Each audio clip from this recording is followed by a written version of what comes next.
ஆச்சி பாதாம் ட்ரிங்க். ஆச்சி பாதாம் ட்ரிங்க் ஒன்னு வாங்கினா ஒன்னு ஃப்ரீ. அன்புமணி ராமதாஸ் செய்தியாளர்களை சந்தித்து வருகிறார். அந்த காட்சிகளை தற்போது பார்க்கலாம்.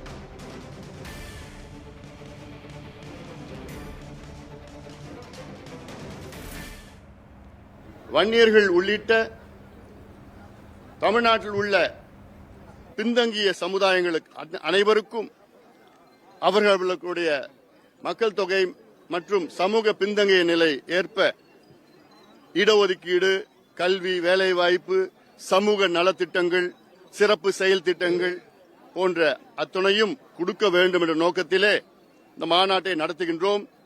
இந்த மாநாட்டினுடைய நோக்கம், முக்கிய நோக்கம் தமிழ்நாட்டினுடைய வளர்ச்சி, தமிழ்நாட்டினுடைய ஒட்டுமொத்த வளர்ச்சி. அந்த அடிப்படையில்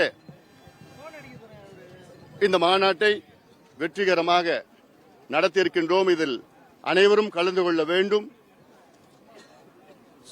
சமுதாய நல்லிணக்கம், பெண்கள் பாதுகாப்பு, தமிழ்நாட்டை விட்டு இந்த மதுவையும் போதை பொருட்களையும் ஒழிக்க வேண்டும், அழிக்க வேண்டும். அதே போன்று வட மாவட்டங்களில் தொடர்ந்து பின்தங்கிய நிலை இருக்கிறது. கடந்த 60-70 ஆண்டு காலமாக வட மாவட்டங்கள் கல்வியிலும், வேலைவாய்ப்பிலும், சுகாதாரத்திலும், தனி நபர் வருமானத்திலும், மனித வளர்ச்சி குறியீடுகளிலும் மிக மிக மிக மிக பின்தங்கிய நிலையில் இருக்கிறது. டாஸ்மாக் விற்பனையில் அதிக அளவிலே வட மாவட்டங்கள் நடந்து கொண்டிருக்கிறது. தொழிற்சாலைகள் அந்த அளவுக்கு கிடையாது, வேலைவாய்ப்பு கிடையாது.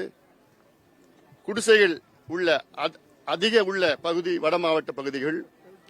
இந்த பகுதிகளுக்கு சிறப்பு திட்டங்களை வழங்கி தமிழ்நாட்டை வளர்ச்சி அடைய தமிழக அரசை வலியுறுத்துகின்ற இந்த மாநாடு மருத்துவர் ஐயா அவருடைய கொள்கைக்கிணங்க இந்த மாநாடு நடைபெறும்.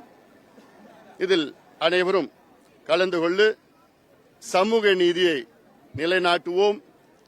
தெலுங்கானா, பீகார், கர்நாடகா, ஒரிசா, ஆந்திரா, ஜார்க்கண்ட் போன்ற மாநிலங்களில் ஜாதிவாரி கணக்கெடுப்பு நடத்தி அதற்கேற்ப இடஒதுக்கீடுகளை உயர்த்தியிருக்கின்றார்கள். இதுதான் உண்மையான சமூக நீதி. எங்களுடைய கோரிக்கை, இந்தியன் ஸ்டாட்டிஸ்டிக்கல் ஆக்ட் 2008 படி, இந்திய புள்ளிய விவரம் சேகரிப்பு சட்டம் 2008 படி மத்திய அரசு கணக்கெடுப்பு நடத்தலாம், மாநில அரசு கணக்கெடுப்பு நடத்தலாம், உள்ளாட்சி பிரதிநிதிகள் கணக்கெடுப்பு நடத்தலாம், பஞ்சாயத்து தலைவர்கள் கூட கணக்கெடுப்பு நடத்தலாம். முழு அதிகாரம் அத்தனை பேருக்கும் இருக்கிறது. அந்த அதிகாரத்தை பயன்படுத்தி முதலமைச்சர் ஸ்டாலின் அவர்கள் ஜாதிவாரி கணக்கெடுப்பு நடத்தி உடனடியாக தமிழ்நாட்டில் சமூக நீதியை நிலைநாட்ட வேண்டும் என்ற நோக்கத்திலே இந்த மாநாட்டை நாங்கள் நடத்துகின்றோம். இந்த மாநாடு அமைதியான முறையிலே ஆக்கப்பூர்வ சிந்தனைகள், யோசனைகள் தமிழ்நாட்டின் வளர்ச்சிக்காக தொடர்ந்து கொடுக்கும். 12 ஆண்டு காலமா தடைப்பட்டு கிடந்த மாநாடு இப்ப நடக்குது.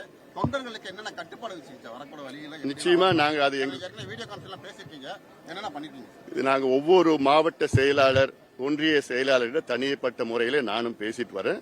அது நாங்க எங்களுக்குள்ள பேசிக்கிறது.